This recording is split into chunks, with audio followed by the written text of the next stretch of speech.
السلام عليكم ورحمة الله وبركاته. أهلا ومرحبا بكم في قناة السوفتاجي. معاكم محمود المهدي.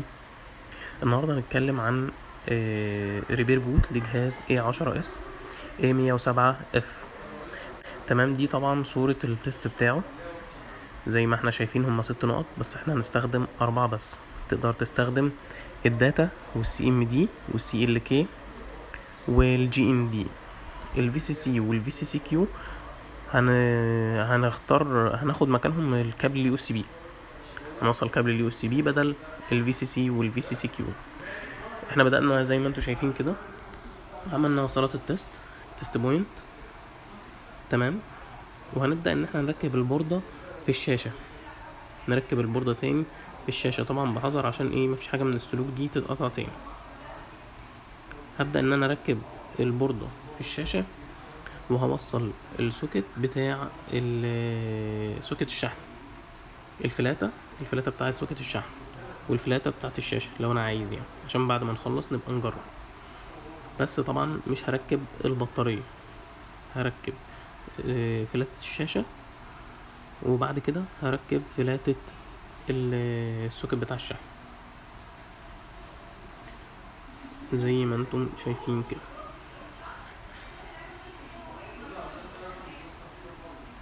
تمام، هنبدأ بعد كده هفتح بوكس اليو اف اي.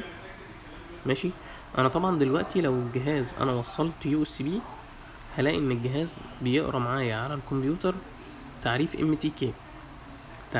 ام تي كي. تمام، زي ما انتم شايفين كده. هوريكم في الديفايس مانجر برضو، زي ما انتم شايفين في الديفايس مانجر التعريف اللي واخده ام تي كي يو اس بي، فمعنى كده ان الجهاز واصل بوت. ماشي، هنبدأ ان احنا نعمل نوصل البوردة في البوكس بتاعت الاي اس بي. هنبدأ ان احنا نوصل نوصل البوردة في البوكس زي كده. تمام، وهوصل السوكت الكابل اليو اس بي وهعمل ايدنتيفاي. تمام، هنعمل ايدنتيفاي. هو دلوقتي ما جابش معايا قرايه كامله، هعمل له ايدنتيفاي تاني ونشوف هيعمل ايه، لانه ساعات ممكن ما يجيبش القرايه كامله في الاول كده او ما يجيبش البيانات بتاعه الجهاز. عملت ايدنتيفاي تاني اهو. تمام، جاب لي بيانات الجهاز كامله. قال لي الجهاز ده A107F. تمام، واسم الفلاشه اللي عليه زي ما انتم شايفين، الاصدار اللي عليه 9 والحمايه اللي عليه S5 او U5. فانا طبعا لما هاجي هديله ملفات البوت لازم اراعي الحمايه بتاعته، لازم نراعي الحمايه بتاعته. تمام، يعني لو مثلا الحمايه بتاعتك U3 يبقى انت هتختار ملف البوت لودر او البي ال هتختاره U3 من فلاشه U3. الملفات بتاعه البوت هي عباره عن ملف بي اي تي وملف بي ال بوت لودر من فلاشه عاديه خالص. تمام، بس انا زي ما بقول لك كده تراعي الحمايه بتاعه الجهاز، عشان ممكن تديله الملفات وتلاقي الجهاز ما فتحش ليه؟ عشان مش واخد نفس الحمايه. تمام، هاجي هدخل على فاكتوري مود وهختار سامسونج، وبعد كده هجيب الفولدر اللي انا حاطط فيه الملفات، هختار منه ملف البي اي تي، ولو موجود معاه ملف البوت لودر هيختاره اوتوماتيك. اول ما اسحب البي اي تي احطه في البوكس هيجي معاه اوتوماتيك. طبعا زي ما انتم شايفين كده انا بوريكم الحمايه بتاعته يو 5.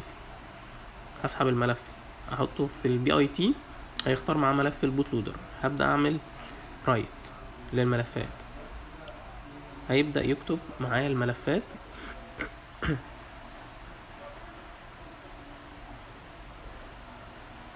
زي ما احنا شايفين كده هننتظر لحد ما يخلص كتابه الملفات.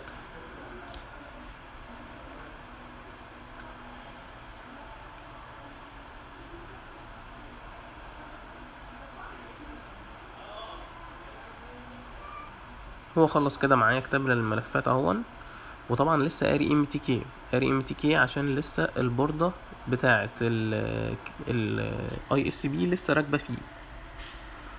انا لو جيت اجرب الجهاز دلوقتي هشغله مش هيفتح معايا، لازم اشيل اللحامات من البوردة، لازم اشيل اللحامات من البوردة بتاعه التست بوينت زي ما احنا هنشوف كده. هشيل اللحامات.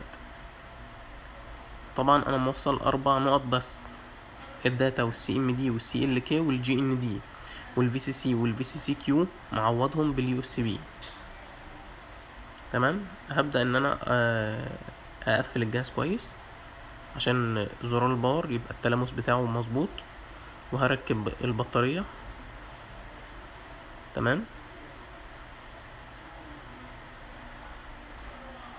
نركب البطارية بتاعت الجهاز وهنبدأ نفتح، ان شاء الله يفتح معاك زي كده. يبقى كده يبقى احنا عملنا ريبير بوت لجهاز A10s A107F. طبعا الزبون كان جايبهولي وبيقولي برضو ان هو كان بيفلشه ملف سيستم بس، عشان برضو الناس تاخد بالها، كان بيديله ملف سيستم بس وفصل معاه. طبعا نراعي الحماية واحنا بنديله الملفات. كانت يو 3 نديها له يو 3، 4 نديها له يو 4، يو 5 زي ما احنا حصل معانا كده هنديها له يو 5. الملفات دي برضو عملت لكم منها نسخة وهي موجودة في الديسكريبشن تحت هتلاقوها. طبعا للحماية اليو 5 الملفات دي بس للحماية اليو 5. كل اللي انت هتعمله ان انت هتغير ملف البوت لودر، ملف البي اي تي هو ثابت ايا كانت الحماية هي ايه، فهو ثابت. اللي هتغيره انت بس اللي هيتغير معاك، هتجيب ملف بوت لودر من فلاشة تانية، ملف بي ال من فلاشة تانية على حسب الحماية بتاعت جهازك. يا رب اكون فدتكم في الشرح، واللي عجبه الفيديو او خد معلومة منه يا ريت ما ينساناش بلايك او دعوة حلوة او سبسكرايب للقناة، وهستنى منكم رد برضو عن اي استفسار في الموضوع ده. زي ما احنا شايفين كده انا موصل جاي معاكم لاخر الفيديو.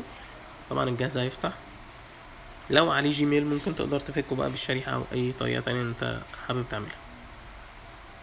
شكرا، وكان معاكم محمود المهدي من قناة السوفتاجي.